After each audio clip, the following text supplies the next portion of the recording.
I suppose just start with the apology. Due to the absences of on and off since for quite a few weeks. We're still on Chassidus, and it's taken perhaps a little longer than it should have, but a very vast and important subject and topic. The last couple of sessions we got into very highfalutin discussions around Hashgacha Pratis and the nature of the interaction of Hashem with the world and Tzimtzum and the degree to which divinity is present in existence and the like, and some of the ideas of Chassidus that are very spiritual and create an awareness of Hashem in the world and an accessible immanence, and yet the hidden philosophical danger in that alarmed and alerted those who opposed Chassidus. Ideas around divine immanence that sound beautiful and are inspiring and indeed inspired the followers of the Baal Shem Tov, also created ways of concern amongst those who opposed Chassidus, and I identified disturbing implications in these concepts. It's what we were discussing in the previous few weeks. I would like to go back and just really try and use the last couple of sessions on Chassidus to run through just an array of ideas that emerge in practical avodah. In other words, we discussed that the direct Talmidim of the Baal Shem Tov, this sort of academic myth that there was some anti-establishment or anti-Talmudist agenda in the first generation of Chassidus is not correct. The followers of the Baal Shem Tov were amongst the elite. They were Roshei Beis Din and Rabbonim and the like. These were scholars of the first tier. And the Baal Shem Tov himself, about whom we know much less, but the little scraps that we have from him indicate a mastery of rabbinic Hebrew and Gemara language and knowledge of very complicated halachic matters. He appears in a teshuva around Treifus and the like. So the founding generation of Chassidus was definitely not anti-establishment in that sense. Nonetheless, as it spread to the masses, who were moved by a spiritual thirst and a spiritual longing, as you correctly pointed out to me just before the show, there was something that they were seeking that they weren't finding in classic or in pre-existing non-Hasidic Judaism. And there was a spark of spirituality and an excitement and an energy that they found very impactful. It is also true to say that in the event, as the movement spread and became a mass phenomena, it did have a disruptive effect on the sort of social fabric of East Europe. It created initially, and in some places permanently, two parallel communal structures. A communal structure in which the mainstream communal structure, where you had the Rav and the Shul, and then someone else moving into town who became an alternative pillar of spiritual leadership. Sometimes it took people away from the main Shul as they established small shuls or shtibelach. Sometimes it impacted on the tax revenue of the community as they established a parallel shechita, and shechita was an important source of income for the community.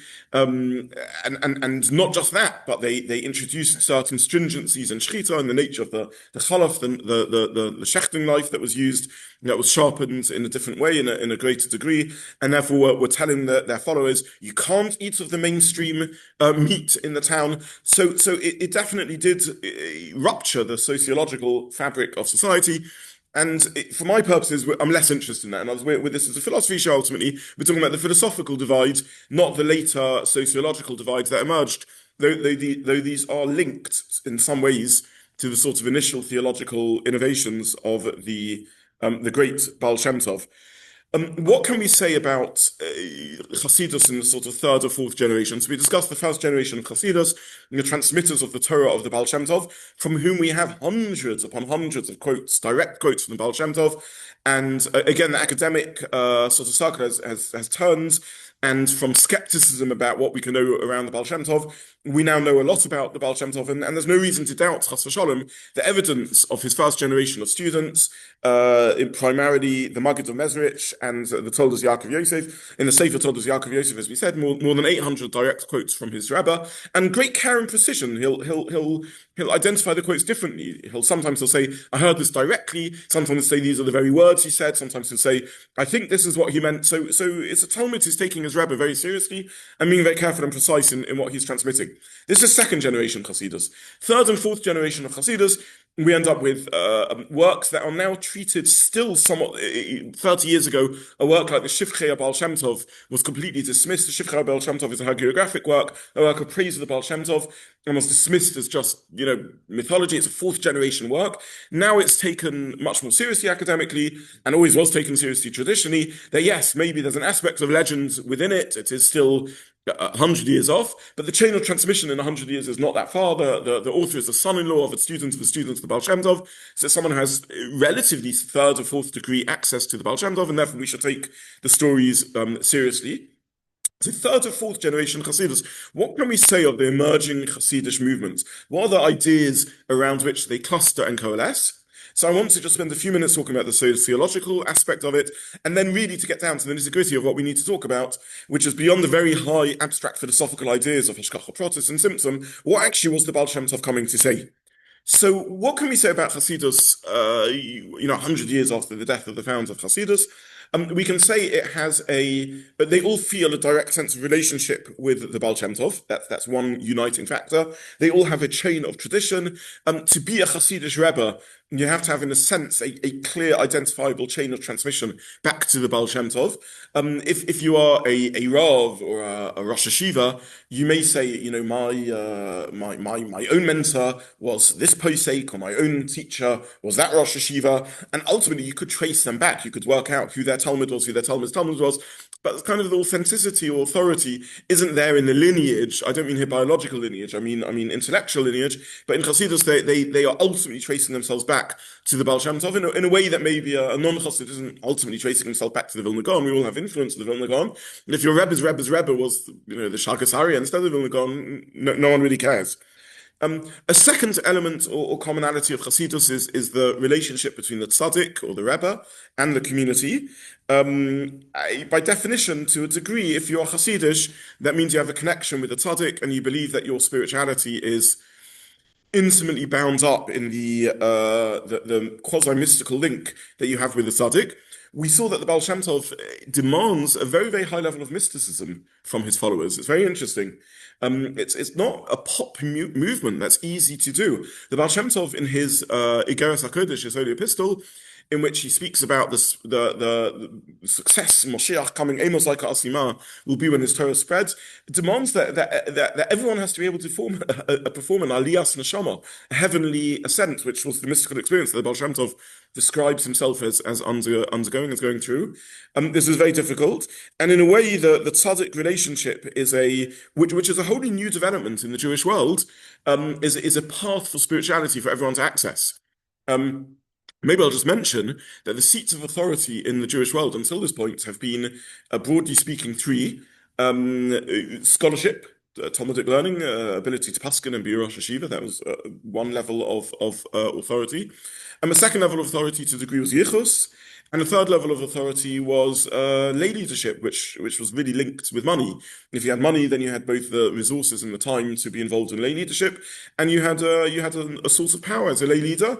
And sometimes this power was literal, and sometimes it was influence as opposed to power. The Vad Arba Aratzis, for example, the famous Eastern European Jewish parliament, you can call it, in which four lands, Poland, Lithuania, and parts of Russia, come together, and they have a quasi-Vad, a parliament, which has the power to impose tax on its population and charomim and the like. Is a meeting between lay leaders and rabbonim. So you have voting, literally voting, in which the lay leadership and the rabbonim, more the lay leadership than the rabbonim, have authority. Chassidus introduces a fourth category, which is the tzaddik. The tzaddik isn't necessarily famous for his yichus, at least in the early generations. He isn't someone who's inherited the mantle of leadership in the early generations. He isn't someone who is famous as a Talmudic scholar or a posek or a Dayan or a Rosh Hashiva, though he may have considerable learning. And certainly in the second generation, third generation did. Later on, maybe not so much, or not necessarily so. And this isn't someone with wealth, with inherited wealth.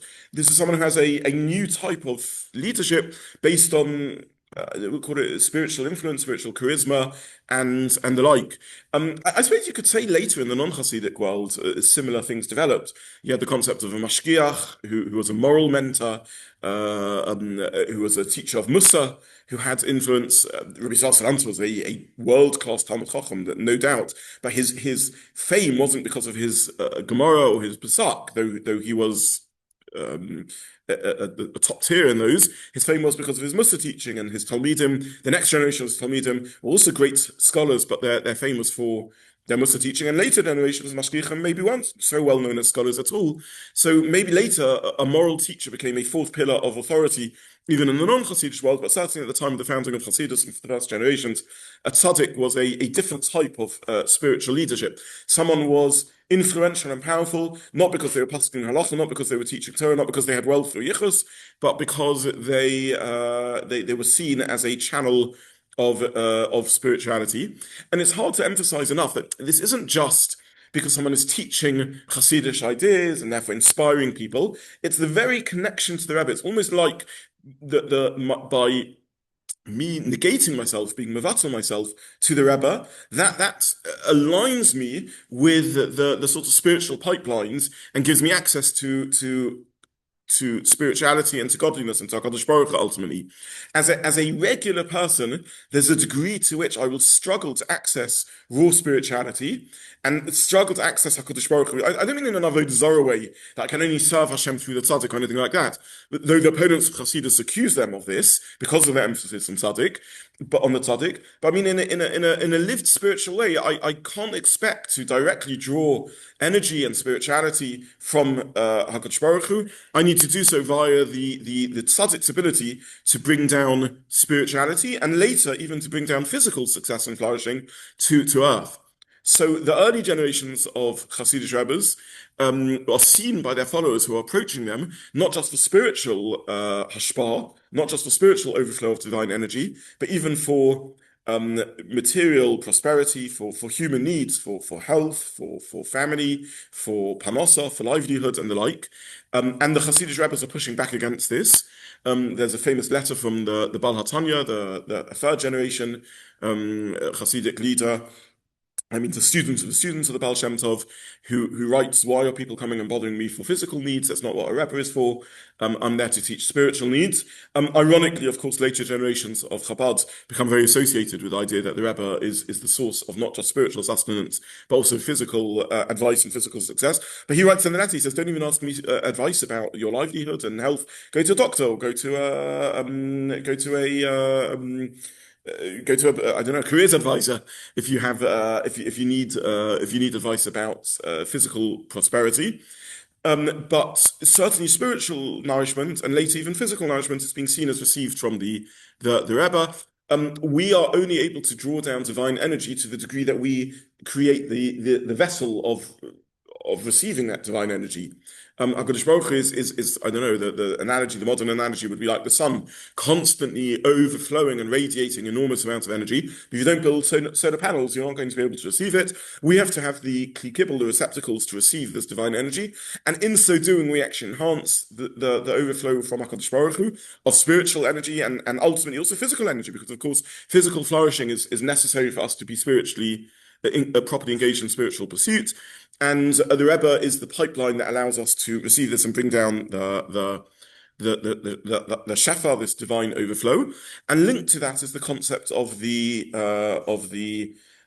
congregation, the community. You need this closely knit Hasidic community and circle of friends who are all there for each other, who are looking out for each other, who are jointly serving HaKadosh Baruch Hu, because the community is as important to the tzaddik as the tzaddik is important to the community, because the tzaddik's hashpah, his overflow of spiritual energy, can only work if there are those who are there to receive the overflow of the tzaddik.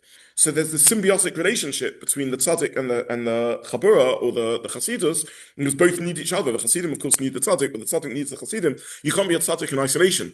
Maybe you can be a Talmud Chacham, a learned person in isolation, but if the essence of a tzaddik is this privilege of being a pipeline for hashpah, there have to be those who are there to receive this divine energy, this overflow. And therefore you need the congregation, the community, the chabura to all work together.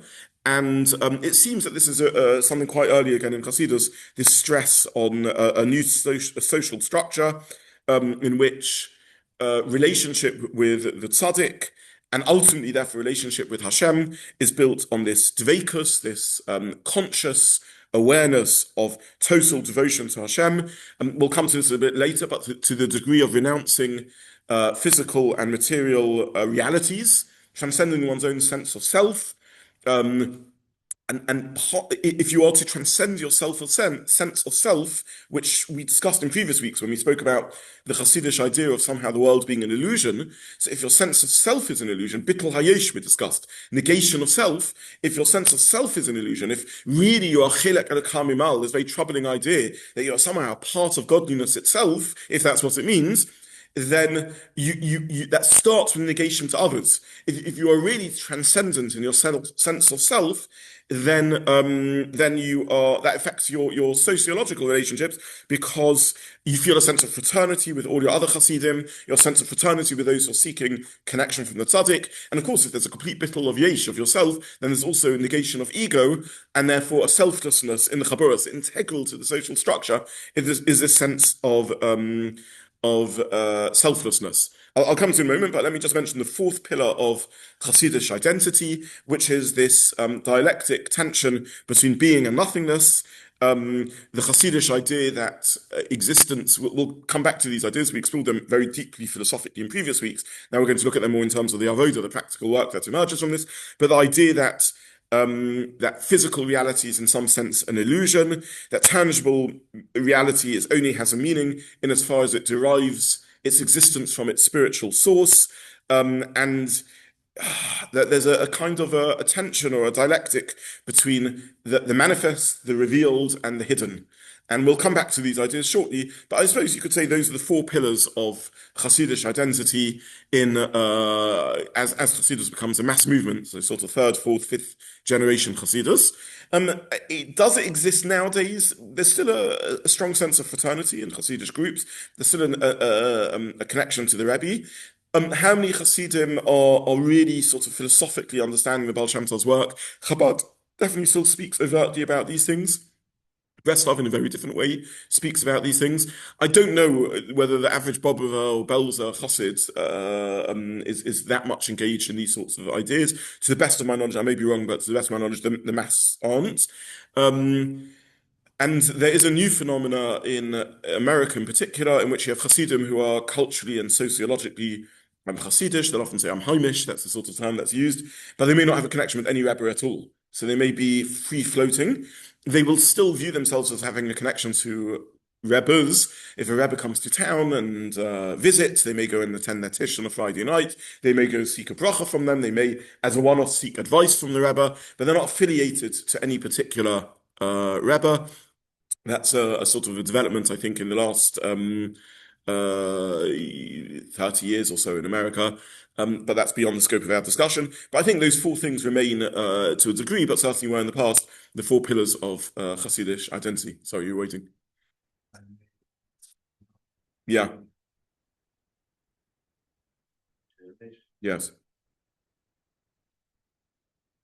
They prior situation where people felt civically inclined but not attached to particular. Yes. So what's happened in America is really a product of the takeover of Hungarian Jewry. Your point is exactly right. Hasidus arrived very late to Hungary. In fact, Hungary, parts of Hungary, Oberland, the Yekish part of Hungary, had revered the Chassam Sofer, who was the spiritual posek and teacher of Hungary and well beyond, who was in some ways never as fierce an opponent as the Baal Shem Tov, but in some ways was a pillar of opposition to Chassidus. And yet, ironically, the sort of grandchildren and great-grandchildren of Chassam Sofer ended up as Chassidim. And they didn't quite coalesce into Chassidish groupings in the same way as Galiciana Jews did, Galicia and Poland and White Russia and even parts of Lithuania that were Chassidish influence. So it was Chassidus in development, and then the war came down and shut down that development. And the phenomenon in America of free floating Chassidim is a product of Hungarian Jewry, yeah. That's what it seems to me. I'm not a sociologist, but that's what it seems to me. I'm really here talking about earlier generations of Chassidus, though, yeah. This the bakers with a Rebbe, to a Rebbe. Yeah. As in associating so close with the Rebbe, the channels Yeah. would benefit of that. Can one see that in maybe second generation of Talmidim of ShemTov? So it's a good question. The question for those online is, to what degree in the first or second generation is there that close association with the Rebbe and the Hasidic fraternity? So when you read Shivchei HaBaal ShemTov, this call it fourth generation work, looking back on the founding, he speaks a lot about the Chabura Kadisha, the holy Chabura of Talmidim of the Baal ShemTov, and describes, some might say, remakes the image of the Baal Shem Tov into that of a classic Hasidic Rebbe with a court and so on. Academics are skeptical of that claim. They say that this is a later projection of earlier things, perhaps borrowing from the terminology of the followers of the Arizal, who describe themselves as the Chabarai Kadisha, this sort of holy group of people. But by the third generation of Hasidus is already there. You've already got somewhat of a court structure and the whole of Hasidic followers and so on. And we find the Baal HaTanya a bit fighting back against it, interestingly. The great Reb Shneir Zalman of Liadi, the first, it's an anachronistic term because they weren't yet in Lubavitch, but we'll call him the first Lubavitcher Rebbe. Certainly first Chabad Rebbe, we find already him fighting back against that evolution of that development. I'm nervous saying this, but I would say there are large chunks of particularly the Hungarian Hasidic world who I would say don't have an enormous amount of the Torah of the Baal Shem Tov in truth. Again, I'm saying this as an outsider, but it's a sociological thing. What they enjoy about Hasidus is the warmth of the style of service of Hashem, the closeness, the traditionalism. Hasidim emphasize not changing clothing and the like, and that's what they're looking for in Chassidus, and that's probably why students of the Baal Shem Tov are drawn to this quasi Chassidus, because students of the Chasam Sofer are drawn to this quasi Chassidus. The Chasam Sofer posed aspects of Chassidus philosophically, but he's also introducing in Hungarian Jewry a fight back against modernizing tendencies, which ends up at least as a sort of a very extreme conservatism.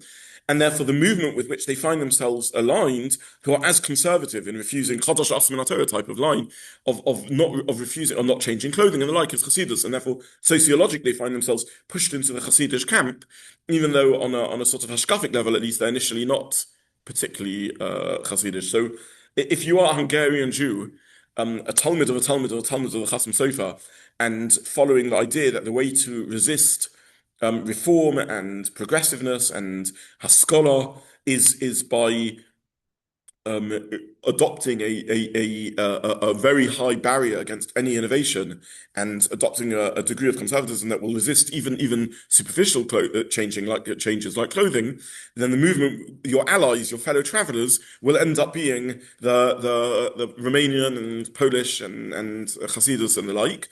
And therefore, there's a sort of alliance that forms out of that. So, to what degree you can call that? I don't know in your own family if they were davening Nusach Sfard or not.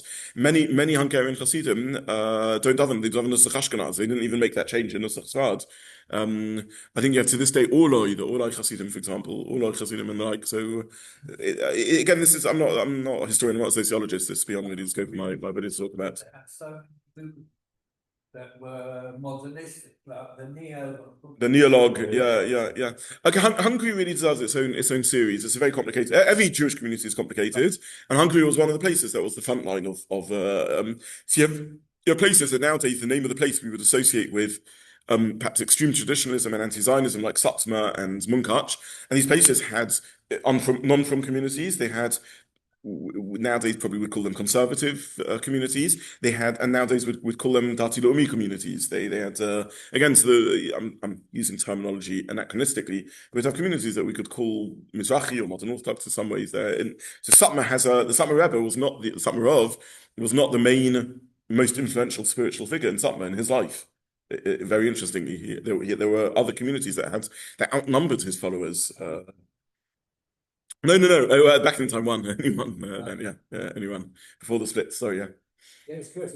This description of what was happening in the fourth generation, when they were gathering and seeing the Rebbe of necessary part Yes. of their spiritual growth. Was that something we're describing now as a natural thing that happened, or they knew this is what they wanted to do? They become really gathered because they were looking to become more strong? It's an excellent question. I'll just repeat it for those online, and I don't know how to answer it. Question is, does this naturally happen? How did it evolve? Was this engineered, this change?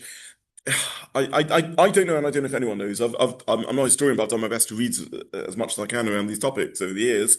I don't know. It's very hard to know to what degree did even the Baal ShemTov himself. It's a very, very interesting question. To what degree did he see himself as a revolutionary figure? To what degree did he set out to create a new movement? Quite possibly he didn't. He was just a teacher of spiritual ideas that he saw as profound. Did he see himself as an innovator? To what degree? Very hard to know. Was it inevitable that Hasidus would develop into its own sociological movement? We think not. We think that in some ways it was the rise of opposition to Hasidus that coalesced it into a self-defined movement. It could have developed very differently. You could imagine a world in which everyone adopted Hasidic ideas. It never became a defined movement. There was another great teacher of Torah and Torah ideas, and people adopted those ideas without it becoming a unique sect. Which ideas become a unique sect, and which ideas didn't become a unique sect? It's not obvious. Could have just been beautiful teachings about ShemTov that were spiritually meaningful, and it didn't have to develop a separate sociological development. If we can use an analogy from the Sephardi world, well, let me use an analogy, a neutral analogy, and then an analogy from the Sephardi world. Figures arose who taught innovative ideas in Kabbalah. I don't mean innovative in the sense that they're non-traditional, but I do mean that no one was teaching them publicly. The Arizal taught his system of Kabbalah, and it's new at least in the sense that people haven't heard it, and it spreads to his students, and then like wildfire through Kosovim, through written text, reaches Germany and then reaches East Europe and the like. It never created a new sociological movement. It's just there's some people that learn Kabbalah and some people that don't.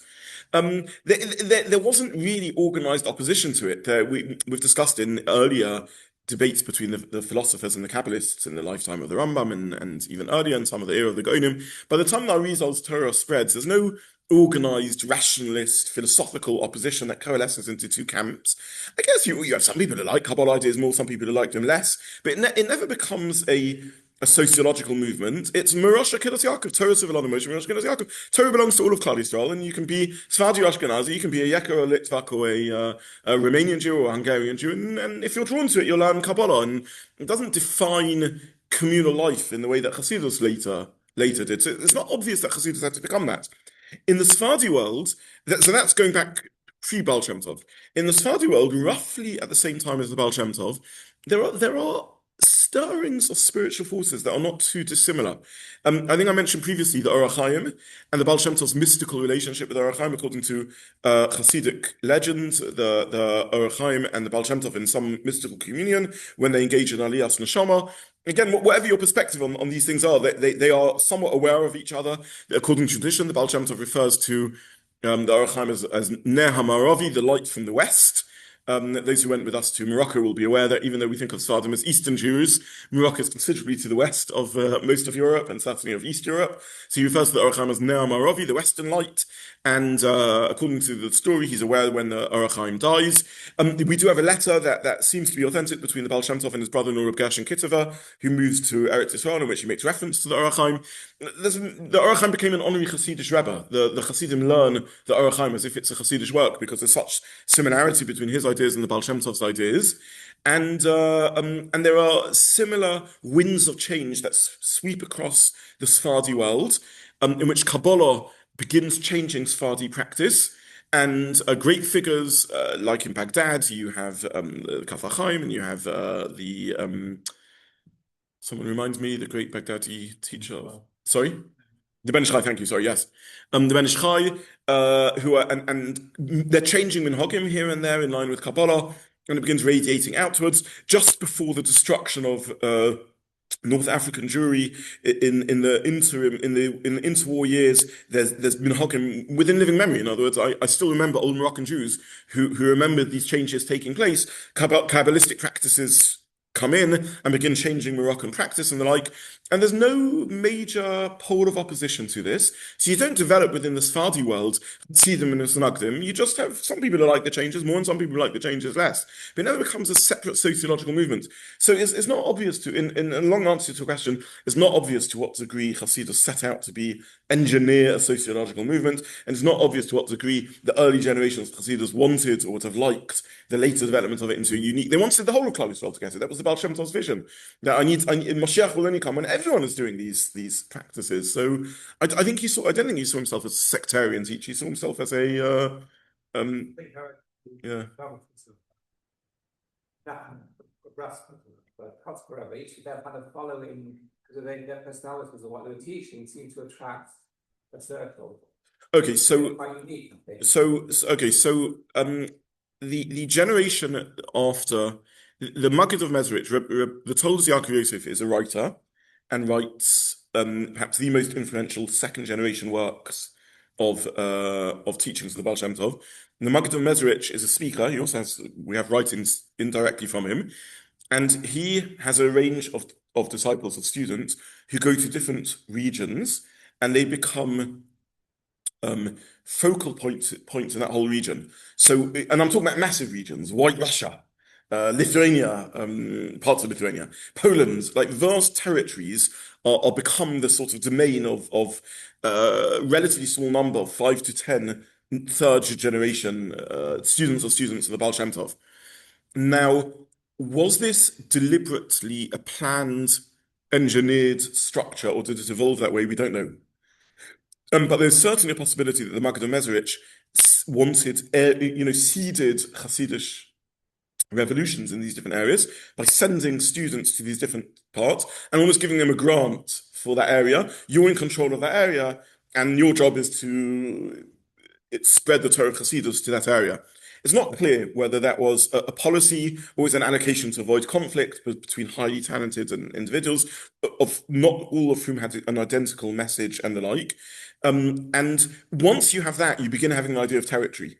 And once you have territory, you do begin ending up in conflict. So the students of the Maggid of Mezeritch, some of them are falling out with each other, and they're saying, why incursions into my area?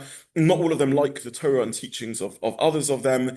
And we're talking about very, very famous individuals. We're talking about Noam Melech, Ben Melech and the Gents. We're talking about Reb Nachman of Breslov. We're talking about Reb Shneur Zalman of Liadi, the founder of Chabad. So we're talking about the greatest of the great. And yet some of them are in tension with each other. And by the time you get the Kotzker Rebbe is a later development, we're talking about fifth generation or even sixth generation, much later. So by the time you get to that, you have regions and you have tensions and you have different towns being allocated to different people. And when a Talmud becomes great and he breaks off from his Rebbe, sometimes there's tension, and maybe he'll leave with a group of followers and he'll move to another village or shtetl or town, and different children will take different areas. So it becomes territorial, and it becomes. I'm not here, by the way, and I want to emphasize, I'm not in any way trying to suggest that this is driven by lo lishma or power or anything like that. And there may well have been some of that. Humans are humans, but much of this is some of these figures I mentioned are the greatest of the great, which is Alman Oliadi and Noam Melech and so on. So these are real divides about what spirituality is meant to look like and how it's meant to operate and so on. So. Maybe some is politics. I guess there could be some of that among some of the less holy or reputable followers and later generations and so on. But this is also a real divide over Ashkapic ideas.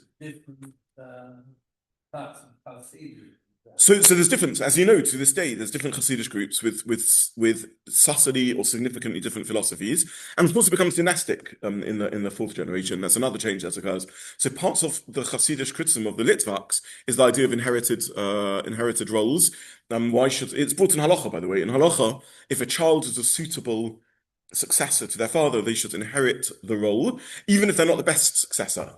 So if a Rav has a position in a shul, then their child, if you have no children who are suitable, then obviously they don't inherit it. But if there's a child who's suitable, they inherit the role, even if they're not the best candidate. So don't have a selection panel and interviews and find the best candidate. As long as the child is suitable for the role, they should receive the role. And similarly with Rosh Hashivin, and this whole Dinei Torah about this is a matter of established halacha, chazaka and the like. And the opponents of Chassidus oppose this, and they say this isn't the way to serve Hashem. So the early generations oppose dynastic succession. In fact, after Shlomo Zalman of Liadi, after the first, we'll call him Chabad, the first Chabad Rebbe dies, he has a son and he has a student. And in some respects, many of the followers believe that the student is a more suitable replacement than the son. And the Chassidus splits. I think I mentioned when we were looking at the Rogatchover that nowadays we think that Chabad and Lubavitch are synonymous. There's one Chabad Chassidus called Lubavitch, but actually Chabad is the name of a whole cluster of Hasidic groups. There were 5 or 6 versions of Chabad with different dynasties and different locations, of which Lubavitch was one, and Lubavitch ended up being the sole surviving one after in the 1930s. And became the sole Chabad Chassidus. But Lubavitch fragmented into different groups, and one of the groups followed the chain of tradition of ancestry, a sort of dynastic tradition. Others, one of them broke off with Talmud of Shlomo Zalman of Liadi, and even within dynasties there were splits, which son inherited it or son-in-law inherited it and the like. So these are all in a sense later developments. Let me just talk in the time available a little more hashkafa and philosophy, because it's important that we discuss more the Torah of the Baal Shem Tov. Let me focus for today on the position of words and language in the teachings of the Baal Shem Tov. This is a very, very important idea. The Baal Shem Tov introduced a new type of kavanah in davening, contemplative tefillah, they call it in English, a type of meditative type of tefillah, which Chabad still has traces of practice of. Chabad used to be quite big into this. With the remaking of Chabad by the current Lubavitcher Rebbe, by the last of the Lubavitcher Rebbes, into a slightly different movement, contemplative tefillah lessened. There are still some elders of Chabad who engage in this, but the Baal Shem Tov introduced a new type of tefillah. I'll give you the headlines of the tefillah, of the focus, then we'll step back and understand where it comes from, and then we'll revisit it because it's something very important and powerful in it. But the kavanah he stressed was a kavanah on the letters and the words themselves, rather than thinking about even the meaning of the words, though of course you're aware of the meanings, or the request that you are making. So when we daven to Hashem and we say we're having kavanah, when we're not having kavanah, we're on autopilot. That's what a non-chassid means. I didn't have kavanah when I davened, means I was just muttering my way through tefillah, perhaps as fast as I could because I wanted to dash off. When I have kavanah, what I mean by that is I'm aware of the meaning of the words, and hopefully, number one, and hopefully, number two, I'm aware that I'm standing in the presence of God, and hopefully, number three, I'm aware that I'm asking God for things. So I turn to God and I say, hopefully I'm conscious of the meaning. You gracefully grant me intelligence. I'm aware I'm speaking to Hashem, I'm in the presence of Hashem, and I'm also aware that I've got a big exam coming up, and please give me big work interview or the like. Please give me intelligence that I can function successfully, or Hashem, and I'm aware that I've got medical challenges and I'm asking Hashem to heal me. And that's what we would think of as tefillah and the like. Maybe sometimes we'll engage in a holier type of tefillah. Rabbi Chaim Volozhin, the Talmud of the Vilna Gaon and a teacher of spirituality, non-Chassidic spirituality, so sometimes we'll daven for God. Very interesting concept to daven for God. But we do that on Rosh Hashanah. We daven to Hashem when we say that your presence should become it should become manifest in the world. We daven to Hashem when we say V'chol harisha karega to destroy all evil. So we're davening for spiritual goals, not for our own selfish needs, but we're davening for the spread of the awareness of Hashem and spirituality. But even that is kind of talking to Hashem and aware of the meaning of the words and aware that we're standing in front of Hashem and making requests. The Baal Shem Tov, it taught and we need to come back to this and understand where this is coming from, but he taught a process of tefillah, and this is one of the teachings that goes back to the Baal Shem Tov himself. This is quoted by his Talmidim reliably, that kavanah and tefillah is an immersion in the word itself. So that you're conscious of the movements of the lips, the movements of the tongue and the mouth in forming the word. You're conscious of the shape of the letters, that the sort of, as one speaks, the sort of shape that we are as humans are making of the letters, and the physical written shape of the letters, the sounds of the letters, and you are immersing yourself in the letters and the words itself. And this is a very interesting idea. This is a type of contemplative tefillah. And the reason it's called contemplative is there's a meditative aspect to this. A lot of meditation involves in almost a loss of sense of identity. When you're aware that I am standing in front of Hashem, you're still aware of your identity. There's me standing in front of Hashem. When you're asking for needs, you're aware of needs. That by definition is you're conscious of yourself. Don't forget in Chassidism, and we'll come back to this, there's a concept of bittul hayesh, of self-nullification. How do you do that when you're davening? By the meditative experience of immersing yourself in the words. And many systems of meditation are involved in immersing yourself in words. There are Far Eastern meditations and Muslim meditations that involve mantras, repetitions of words again and again. In the Far East, these are various, are connected in a way to this, are mantras for self-negation. In the Muslim world, these are recitations of names of God and various declarations of belief and faith and the like. And repetitive immersion in these can induce mystical meditative states in which you, to a degree, lose self-awareness and you're in an altered state of consciousness. And the Baal Shem Tov is teaching that that is what tefillah is. Tefillah, you'll often hear words that tefillah is a meditative experience. People will often say that. There's a chance to meditate.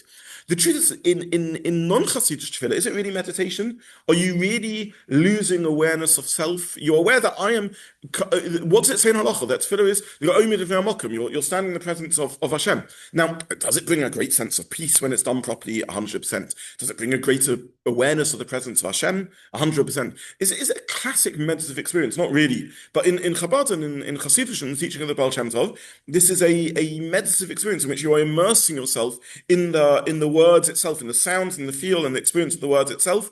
And there are mystical practices that predate the Baal Shem Tov around this in Judaism.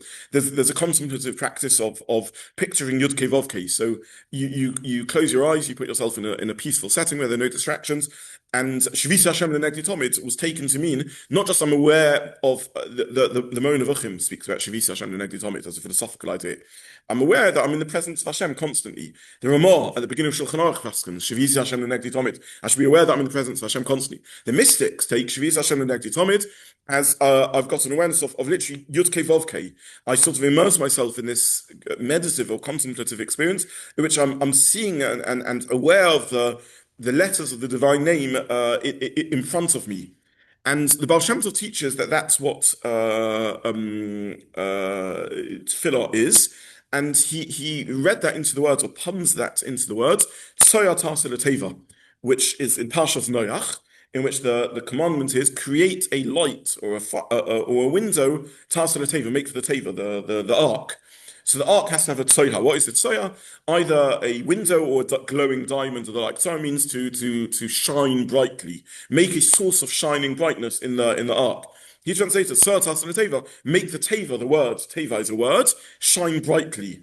There's a sort of spiritual experience in which the letters glow, in a sense. You are aware of the divine light radiating through the letters, because he saw the letters of Lashon HaKodesh as channels of divine light shining through. The Baal Shem Tov is very, very interested in speech and thought and the bridging power of speech to link the world of thought and the world of action. So classically, humans operate in three domains. We operate in the world of thought. We operate in the world of action. The world of thought is purely abstract and contemplative and unformed in a sense. And the world of action is very concrete but limited by definition. And its words bridge the gap between the two. Let me just psychologize this just to make this a little bit accessible. When we have, I'm sure all of us have had this experience of we've got a great idea. But when you have to explain it to someone, suddenly one begins humming and hawing, and it becomes clear that we haven't thought it through completely. So speech is the first stage of concretizing, of taking abstract into the real. And the Baal Shem Tov is very interested in that bridging element between the two, and sees speech as having a divine power to it.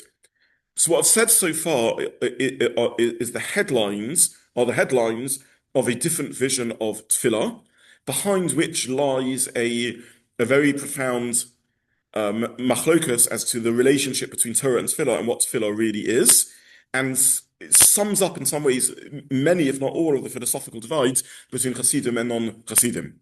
So in a minute, I want to step back and look at an array of ideas and then channel that back into seeing how that manifests in a very different concept of what davening is about. Yes.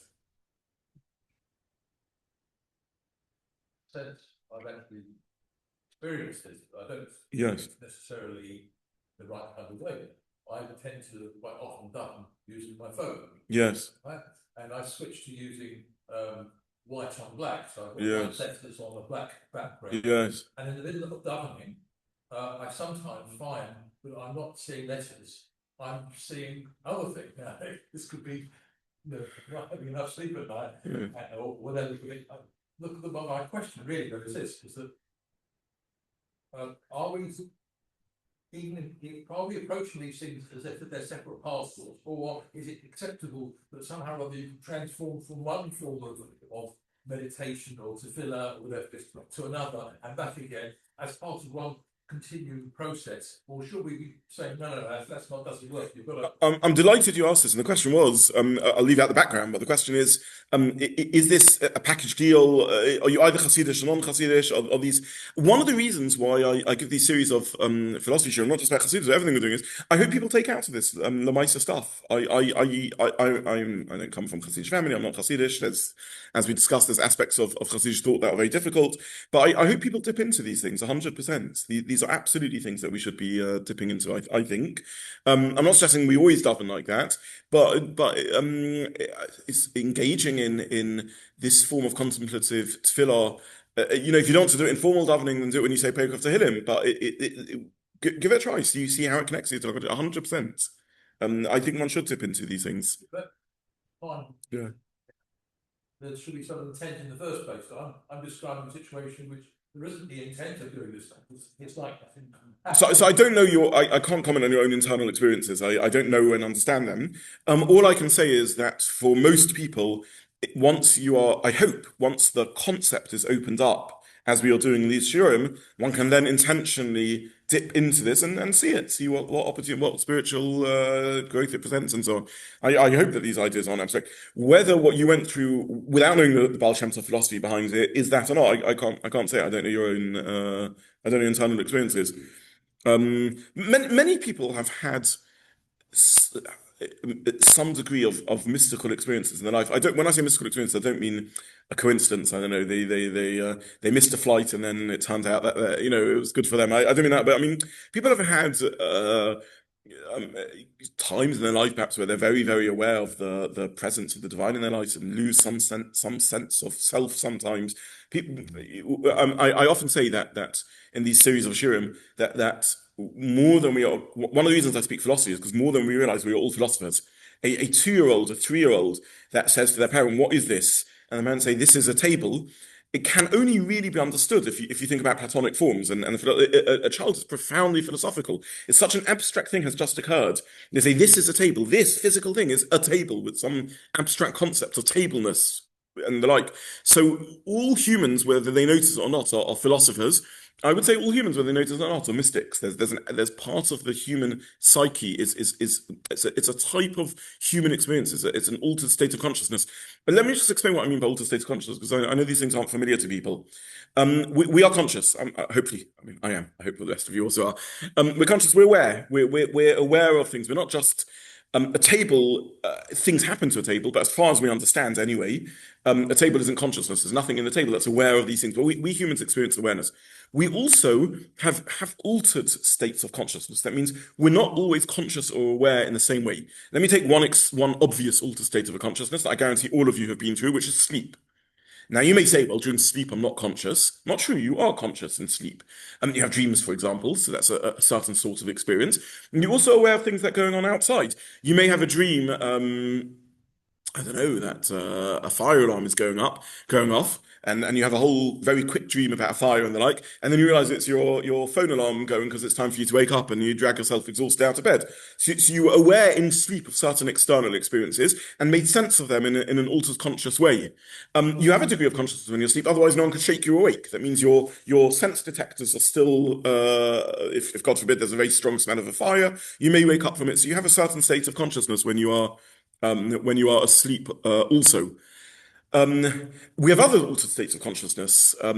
You may, for example, I'm not suggesting this is safe, and there's a lot of studies around this. When you're driving, you may move into a type of autopilot type mode when you're driving for ages. You may actually find it quite relaxing, and it may give you a relax, or maybe not. And then you may suddenly sort of alert as you see a car in front of you, the brake lights go on, and you kind of move out of that altered state of autopilot. It's a type of state of consciousness. Little children access these altered states of consciousness very easily.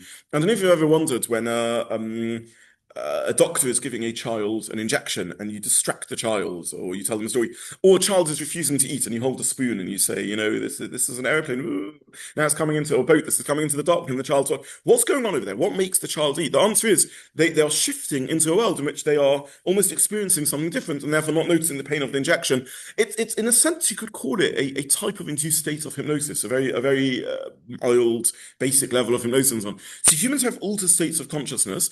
And the Kabbalists are interested in these things, and the Baal Shem Tov thinks that tefillah should be such a altered state of consciousness. I think we're going to stop here because it needs its own dedicated session now to talk about the theology that lies behind all of this, and therefore how this emerges.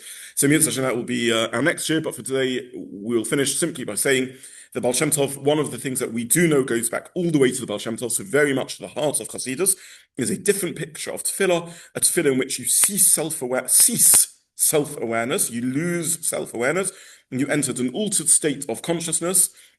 It can be a very high mystical thing. It could be something induced by the color of your phone. It's perfectly conceivable that, like when we're driving, we have a type of altered state of consciousness in which we are less aware of ourselves during that time, and we're kind of in the zone, in the flow. We're just operating. Many public speakers, by the way, experience an altered state of consciousness when they're speaking.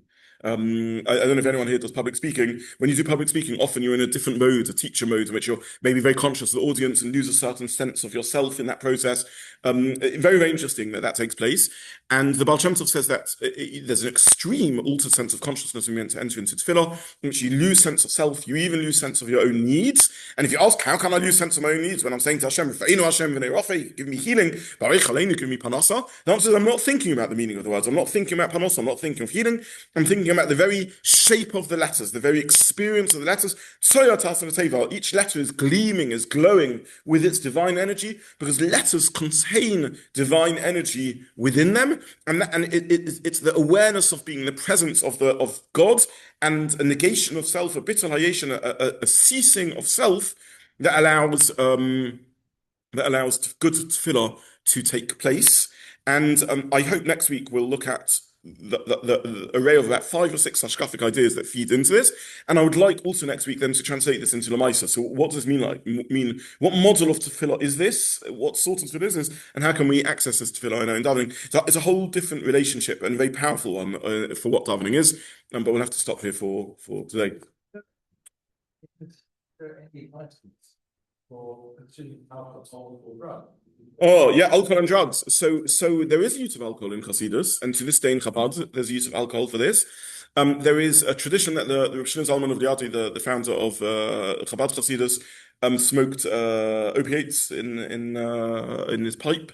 Again, whether this is true or not, we don't know. But there certainly is, and remains to this day, some dabbling with external sources for altered states of consciousnesses.